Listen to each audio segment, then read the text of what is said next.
ए study centre में आपका स्वागत है। इस वीडियो में हम लेकर आए हैं आपके लिए गोलीय दर्पण। पहली वीडियो में बताया था हमने प्रकाश के परावर्तन के बारे में। तो देखिए गोलीय दर्पण क्या है, किसे कहते हैं गोलीय दर्पण, बताओ। कांच के खोखले गोले। कांच के खोखले गोले किसे कहते हैं गोलीय दर्पण? कांच के खोखले गोले। देखो ये कांच का खोखला गोला है, क्या है ये? गोलीय दर्पण। क्या अब इसका कोई केंद्र होगा? तो इसका जो गोलीय दर्पण का जो केंद्र होगा उसे क्या कहेंगे? वक्रता केंद्र। क्या कहेंगे? वक्रता केंद्र। वक्रता केंद्र को कैसे प्रदर्शित करते हैं? सी से। अब गोलीय दर्पण के कितने भाग हैं?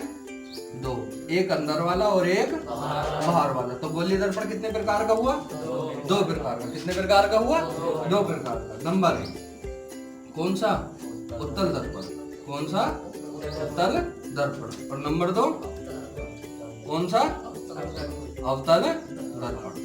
नंबर एक उत्तल दर्पण और नंबर दो। अब देखो ये हमने इसका ये पृष्ठ ले लिया।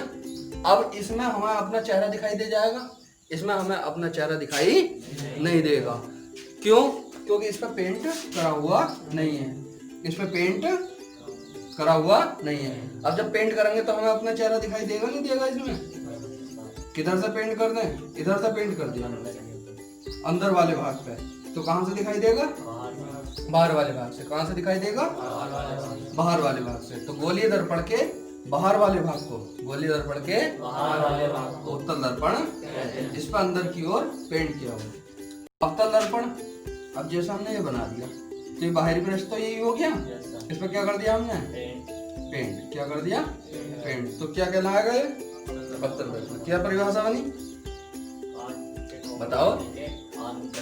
कांच के खोखले गोले के अंदर वाले भाग को, कांच के खोखले गोले के अंदर वाले भाग को अवतल दर्पण कहते हैं।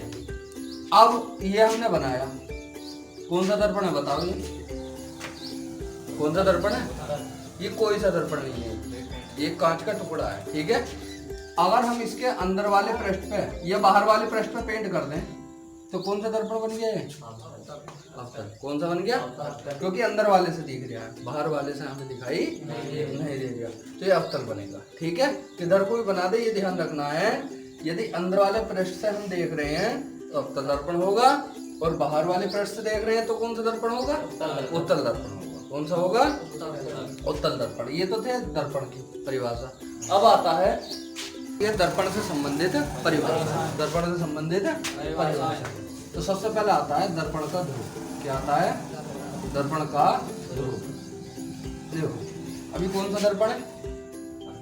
अवतल। कौन सा दर्पण है? अवतल।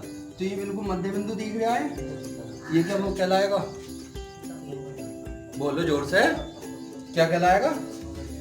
अरे बोलो। दर्पण का ध्रुव। क्या कहलाएगा? दर्पण का ध्रुव। ध्रुव पाउल, अंग्रेजी में क्या कहेंगे? पाउल ऑफ मिरर। तो काय से प्रदर्शित करेंगे इसे? पी से। काय से? इसमें ये बनेगा, देखो इसे भी काय से प्रदर्शित करेंगे? पी से। दूसरा आता है वक्रता केंद्र। वक्रता केंद्र क्या बोलेंगे इसे? Centre of curvature. Centre of curvature. तो देखो ये इस गोलीय दर्पण का ही तो भाग है, इतना दुबका लिया हमने, ठीक है। तो ये गोलीय दर्पण का जो केंद्र है वो यहीं तो बनेगा, इसका केंद्र। और इसका कहाँ बनेगा? इधर या इधर? इधर बनेगा। कहाँ बनेगा? इधर बनेगा, इधर बनेगा, इधर। हाँ इधर बनेगा, क्योंकि इसकी गोलाई ऐसे आ रही है। तो गोलीय दर्पण के केंद्र को क्या कहते हैं? वक्रता केंद्र। काय से प्रदर्शित करेंगे इसे? सी से। काय से करेंगे? किसे कहते हैं वक्रता केंद्र? कांच के खोखले गोले के केंद्र को वक्रता केंद्र कहते हैं। ये मान लो वृत्त है, ये केंद्र है। केंद्र से परिधि तक की दूरी क्या कहलाती है? त्रिज्या। क्या कहलाती है? काय से प्रदर्शित करते हैं? आर से। ऐसे ये है वक्रता केंद्र और ध्रुव। वक्रता केंद्र और के बीच की दूरी को क्या बोलेंगे? ये फोकस दूरी कहाँ से आ गई? अरे केंद्र और ध्रुव, ध्रुव कहाँ होता है? परिधि भी तो है। क्या कहलाएगी? वक्रता त्रिज्या। क्या बोलेंगे इसे? वक्रता त्रिज्या। किसे कहते हैं वक्रता त्रिज्या, बताओ? ध्रुव से केंद्र तक की दूरी को क्या कहते हैं? वक्रता त्रिज्या कहते हैं। चौथे नंबर पर आता है मुख्य अक्ष। मुख्य अक्ष। मुख्य अक्ष किसे कहते हैं? तो देखो मुख्य मुख्य चीजों से जो रेखा जाएगी वो क्या, कहाँ से होकर जा रही है, वह रेखा जो ध्रुव और केंद्र से होकर जाती है मुख्य अक्ष कहलाती है। इसे कहते हैं मुख्य अक्ष, जो ध्रुव और केंद्र से होकर जाती है। ठीक है, क्या कहलाती है, मुख्य अक्ष। अब जैसे हम ये दर्पण थोड़ा सा इधर बना दो इस तरीके से, उत्तल दर्पण, जैसे ये भी अवतल दर्पण है, तो इसका ये बिंदु क्या कहलाएगा बताओ, सी होगी क्या, वक्रता केंद्र। यहाँ से यहाँ तक की दूरी क्या कहलाएगी, वक्रता त्रिज्या। काय से रिप्रेजेंट करेंगे, आर से। इधर की जो दूरी नापी जाती है वो काय में मापी जाती है, माइनस में, काय में, माइनस में। अब ये रेखा जो है ये क्या कहलाएगी भाई, मुख्य अक्ष। क्या कहलाएगी, मुख्य अक्ष। अब एक किरण इस पे सीधी गई, कैसी गई, सीधी। अब ये पार निकल जाएगी, ये पार निकल जाएगी, ये पार निकल जाएगी, नहीं निकलेगी। क्यों नहीं निकलेगी, क्योंकि इस पे पेंट हो रहा है, क्योंकि इस पे तो टकरा के क्या होगी, वापस होगी, टकरा के क्या होगी, वापस। तो कहाँ को होगी, ऊपर को होगी, कहाँ को, ऊपर को, नीचे को, अरे बताओ, नीचे को। ये तो ये पहली रेखा जो जिस बिंदु पर काट रही है, ये काटा, इस बिंदु को क्या बोलेंगे, फोकस।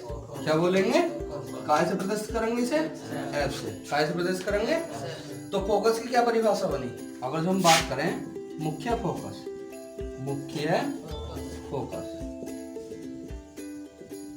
तो फोकस की क्या परिभाषा बनी बताओ, प्रकाश की किरण, प्रकाश की परावर्तित होकर, बोलो, प्रकाश की किरण परावर्तित होकर मुख्य अक्ष को जिस बिंदु पर काटती है उसे फोकस, फोकस कहते हैं।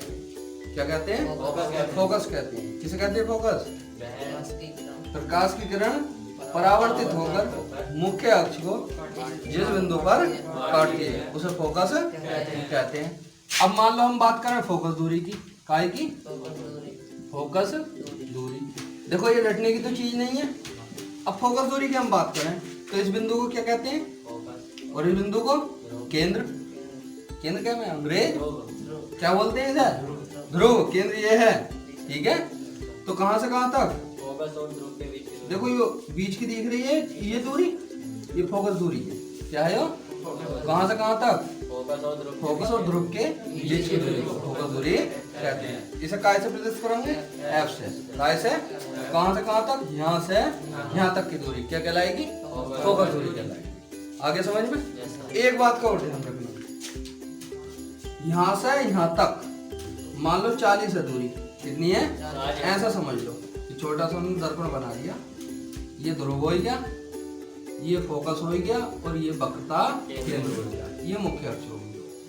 यहाँ से यहाँ तक 40 है, कितनी है, तो यहाँ से यहाँ तक कितनी होगी, 20 होगी, आधी होगी। फोकस दूरी वक्रता त्रिज्या की कितनी होती है, आधी होती है। यहाँ से यहाँ तक कितनी है, 40, तो यहाँ से यहाँ तक कितनी होगी, 20। यहाँ से यहाँ तक 80 है, तो यहाँ से यहाँ तक कितनी होगी, 40 है। यहाँ से यहाँ तक 40 है, तो यहाँ से यहाँ तक क्या हो जाएगी, 80। आगे समझ में, कोई दिक्कत, कोई परेशानी। ये किरण ऊपर क्यों नहीं जाती, कौन सी, ये वाली, ये किरण ऊपर को क्यों नहीं गई, क्योंकि इसका ढाल कैसा है, नीचे की ओर। कैसा है इसका ढाल, नीचे की ओर। मान लो ये मैंने अवरोध लगा दिया, अब इस पर फेंकूंगा तो कहाँ जाएगा, ऐसा है, और फेंकूंगा तो कहाँ जाएगा, ऊपर की ओर। तो इसका ढाल नीचे की ओर है। यदि हम उत्तल की बात करें, उत्तल दर्पण ले में जैसे ये है, इस पर कोई किरण आएगी तो ये टकरा के कहाँ जाएगी, ऊपर की ओर। ये जब और समझ में आएगा जब हम यूवीएफ में संबंध का डेरिवेशन कराएंगे। तो ये तो हो गई दर्पण से संबंधित परिभाषाएं। अब आती है फोकस दूरी और वक्रता त्रिज्या में संबंध। फोकस दूरी और वक्रता त्रिज्या में, तो फोकस दूरी वक्रता त्रिज्या की क्या होती है, आधी। फोकस दूरी वक्रता त्रिज्या की F बराबर R/2, F बराबर R/2। ठीक है, ऐसा करने, मान लो F का मान हमने 80 सेमी ले लिया, कितना ले लिया, 80 सेमी। R का मान हमें ज्ञात करना है। ये तो सवाल में लिखा होगा कि एक उत्तल दर्पण की फोकस दूरी 20 सेमी है या 80 सेमी है, उसकी वक्रता त्रिज्या ज्ञात कीजिए। तो सूत्र क्या लगाएंगे हम, F बराबर R/2। F का मान दे रखा तो F की जगह रख दिया, R/2। बटेगा 2 कहाँ पहुंचेगा, बराबर कितना हो गया, R बराबर 80 दूनी 160, वह 160 ही हो, 160 सेंटीमीटर। यहाँ मीटर होगा तो यहाँ क्या रखेंगे, मीटर, और सेमी होगा तो क्या लिखेंगे? सेमी। ठीक है, मान लो हमें दे दिया कि 60 सेमी वक्रता त्रिज्या वाले, वक्रता देखो सवाल नहीं लिख रहे होंगे, आर का मान कितना है? 60 सेमी, और एफ का मान कितना है? ज्ञात करना है। तो सूत्र क्या लगाएंगे? आर बटे 2। एफ बराबर आर का मान कितना है? बटे 2। तो एफ बराबर 60 दूनी 120, 60 दूनी, अरे अंग्रेजों, अरे भाग होगी गुणा होगी? नीचे वाली संख्या से ऊपर वाली संख्या क्या होती है? 30 से। आगे समझ में? ठीक है, तो आज के लिए इतना ही।